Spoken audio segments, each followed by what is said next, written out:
Welcome back to the Fitness Business Podcast. Today, we're going to cover this certification trap and essentially how to pick your niche, your avatar, your market when it seems to you like, well, there's so many different things that I'm good at and that I can solve, right? Maybe you're certified in 6 different things. You've worked with all types of clients imaginable, right? You could do weight loss, muscle building, sports performance, corrective exercise, nutrition, maybe even functional medicine stuff, maybe mindset and energy work, whatever the case. You have no idea what to really focus on and you end up trying to market to everyone. And as a result, you end up attracting nobody. All right. So in a recent webinar that we had, I had a few different coaches asking variations of this same question, right? How do I choose my niche when there's so many different things that I do for my clients? I want to give you an example of Kaylin. She was working with perimenopause women, but she's only 33 and she's wondering, well, do I have to perfectly match my client demographics? Then there was Larry, who's done Olympic lifting, CrossFit, sports performance. He was a personal trainer and he even did cardiac rehab. And he's like, well, which one do I pick? Then we had another girl, Tiffany, who she was certified in perimenopause, stretch therapy. She taught classes for people with Parkinson's. She worked with every age and demographic imaginable. And I told all 3 of them something somewhat similar. Okay. Being good at everything means nothing in your marketing. All right, let me explain. Okay. When you're choosing your niche, what's more important is that you get over this fear of niching down and the fear that it is going to kill your business. All right. So I'm going to explain that here. So the belief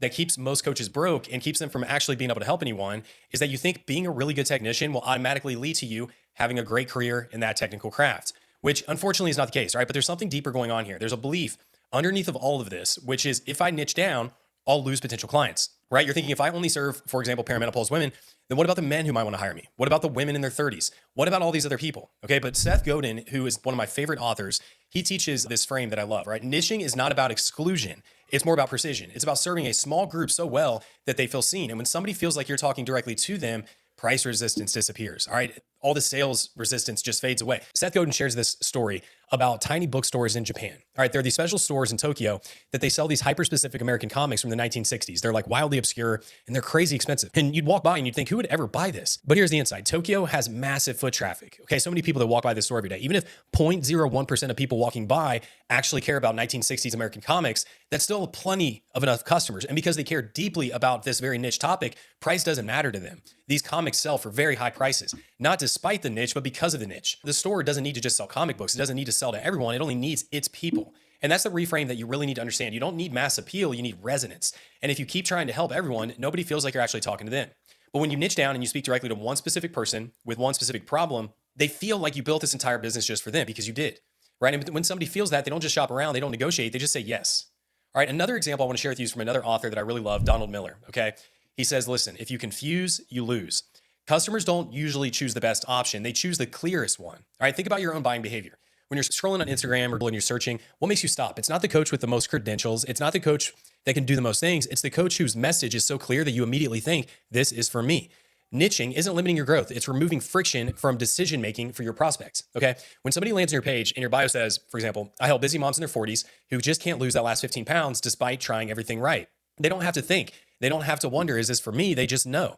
But when your bio says, I help people get fit and healthy, nobody really knows if that's for them, right? So they just keep scrolling. Specific language signals competence. Generalists sound safer, but specialists sound more believable. All right. So the reframe that most coaches miss is this. People don't buy coaching. They buy relief from a specific problem that they can't solve alone. Seth Godin talks about this all the time. He says, you don't need average customers. You need customers who would be upset if you disappeared. And that's the difference between problem-based niching in one sentence. People don't wake up just wanting a coach. They wake up wanting a problem gone. All right.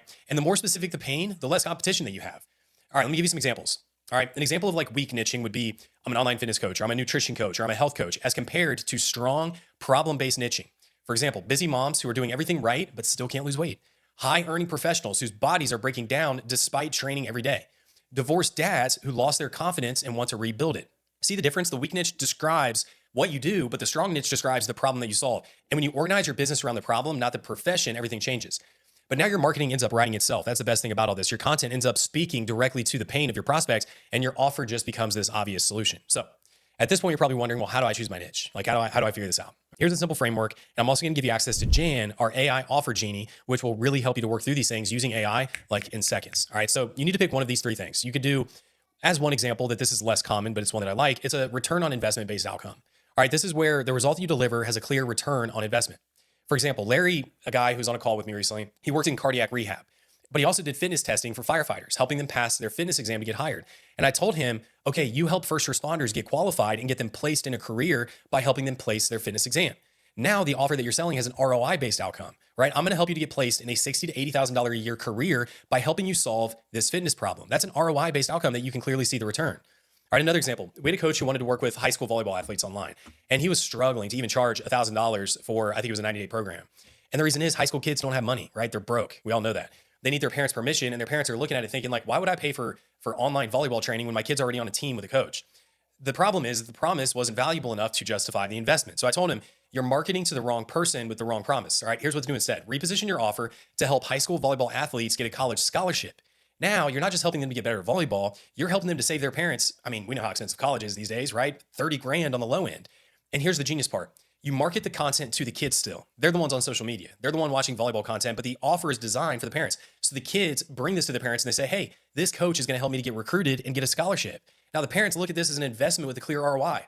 You're saying, okay, you're going to help my kid get a $30,000 scholarship and you're charging 10 grand for the year. That's a 3X return. Let's fucking go, right? That was a light bulb moment for him. So he went from struggling to charge $1,500 to now he's getting 10 grand a pop per program. All right, another option here, another way to think about it is a unique method that speaks to a broader avatar. But the reason that it's specific is your method of helping a more broad avatar. This is when you have a unique method that makes you different. All right, so for example, I told Larry, like, look, alternatively, are you a parent? I asked him, right? You could go parents with kettlebell training. It's a very niche way of getting results right now in terms of a training method, right? Because people are busy. And if you can help them set up a kettlebell-based approach at home and really market to the parent angle, that works well too, because it saves them time. Same thing could apply to bodyweight training for busy professionals or resistance band training for travelers, whatever. The method is what makes you unique. And obviously with nutrition, that's just training. Nutrition has some really unique methods too, right? Maybe you do a certain kind of fasting protocol. Maybe you do functional where you help with lab work and cortisol and solving cause issues. Maybe you have a carb cycling method or a metabolic priming method, whatever the case, all right? Option 3 is a specific demographic with a specific problem. This is the most common, all right? This is where you pick who you serve and what problem you solve. For example, Caitlin, somebody that we were working with, she was a perimenopause woman struggling with weight gain and metabolism, okay? And Caitlin was at the time, she was like working with women in their 40s who are burnout and struggling with energy and weight. But we gotta be specific, not just women, not just busy moms. So we changed it to busy moms in their 40s who can't lose the last 15 pounds and who are exhausted all of the time. That's specificity. And what Donald Miller teaches is that specificity creates what he calls people like us do things like us. People don't buy because of logic, they buy because of identity. When somebody sees your niche and thinks, that's me, that's exactly me. They're not just buying coaching, they're buying belonging. They're buying into the identity of being somebody who takes action, someone who invests in themselves, and somebody who's a part of a community. That's ultimately what niching creates. It's not just marketing, it's identity signaling. All right, so listen, Caitlin on this call, she asked a great question. She said, well, I work with perimenopause women, but I'm 33. Do I have to match my demographic? And it's a good question. What I told her is, no, you don't. For example, we have a lot of guys in IFCA who work with busy moms on metabolism issues, right? And here's how you overcome that. It's your ethos story, your founder story. What actually caused you to want to specialize in that niche? Maybe you watched your mom struggle with this. Maybe you saw a lot of the clients that you were working with struggling with this, so this became your mission and purpose to solve it. As long as you have a good ethos story that ties back to it, most people, not only are they not going to care, but they're going to be like, wow, that's very noble. And that's awesome because I have a reason to understand now why you're passionate about this, right? What they do care about is, can you clearly communicate to them how you will solve their problem better than the competition? So you need to be able to explain the old way versus the new way, why they've struggled in the past, and why your method is unique and superior. That's what matters, not whether or not you've personally experienced that problem. Now, if you have personally experienced that problem, does it help? Sure, because then you can create storytelling about how you solve this problem, right, with this unique method, and now how you are going to help people do the same. But the volleyball coach that I mentioned earlier, he didn't even play volleyball or college volleyball on a scholarship, but he understood the recruitment process. He understood what coaches look for, and he could articulate that in a way that made parents trust him. And that's what matters. Now, last thing I want to cover here is the difference between psychographics and demographics. Okay, so most people think niching is only demographics. And all demographics means is how old are they, what their gender is, their location. But more about it is psychographics, which means how they think, what fears they have, and what desires they have. Okay, for example, Tiffany was worried, well, if I niche down to perimenopause women, I'll lose the ability to attract my other clients. But what I told her is, just because you specialize in one niche, you're still going to get so many other clients who relate to those psychographics. Maybe they don't fit the exact demographic, but they relate to your story or the story about that. They relate to your fears, your desires, your values. So you might market to busy moms in their 40s, but you might also attract women in their 30s who feel like they're headed in that direction, or women in their 50s who still relate to that struggle. Even some men who see the same problem in their wives, and they want help with that as well. Your niche in your marketing. But if you have the skill set, you can still serve adjacent audiences. Okay, listen, the fastest growing businesses don't try to be bigger. They try to be clearer. And clarity always starts with who you're actually trying to help. All right, I'm gonna give you one more example. This is really unique. So Larry on this call had a really niche offer, okay? He helped people with cardiac rehab. He helped people who've had heart attacks and maybe who've had stents, cardiac events, and he helped them get back to fitness using functional fitness. And dude, I was like, dude, I love that. That niche works really well, and it would work really well with ads. And here's why. Because when you have a very unique, specific niche, there's not a lot of competition. And I've never seen an ad like that. I've never seen, hey, are you a first responder trying to pass your fitness exam? I'll help you do that, right? To go back to another example. Or I've never seen an ad that's like, hey, did you just have a heart attack and you're scared to exercise? I specialize in cardiac rehab, right? When the niche is that specific, the ads, it makes it really easy for Meta to optimize around them. Facebook's ad algorithm will find people exactly like that, and you become the only option. And this can ultimately be a home run. And this is that Japan comic store principle, right? You don't need everyone. You just need the right few people who care deeply enough that price ends up becoming irrelevant.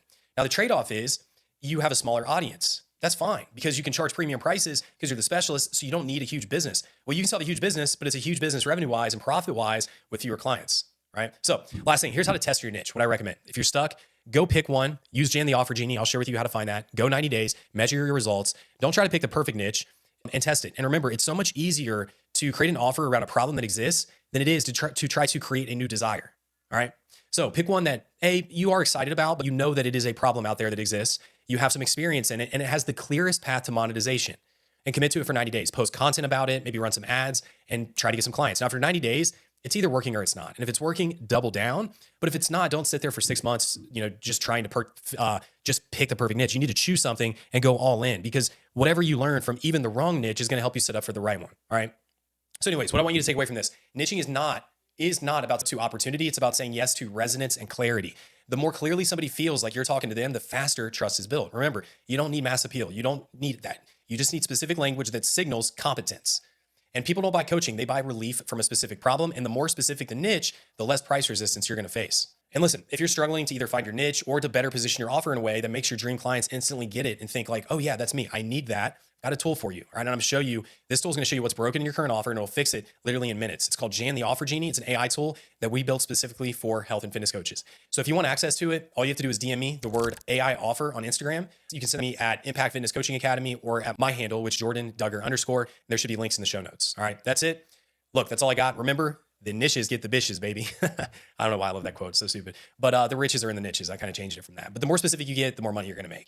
And the more money you make, the more people you're going to help, right? And that's it. That's what I got for you guys on this one. I hope to see you on the next one. Thank you for listening. Maybe leave us a rating and review. Maybe subscribe to us on YouTube. Maybe shoot me a DM. Whatever you do, just go decide on your niche. Go help some people. Go make some money. I'll see you on the next one.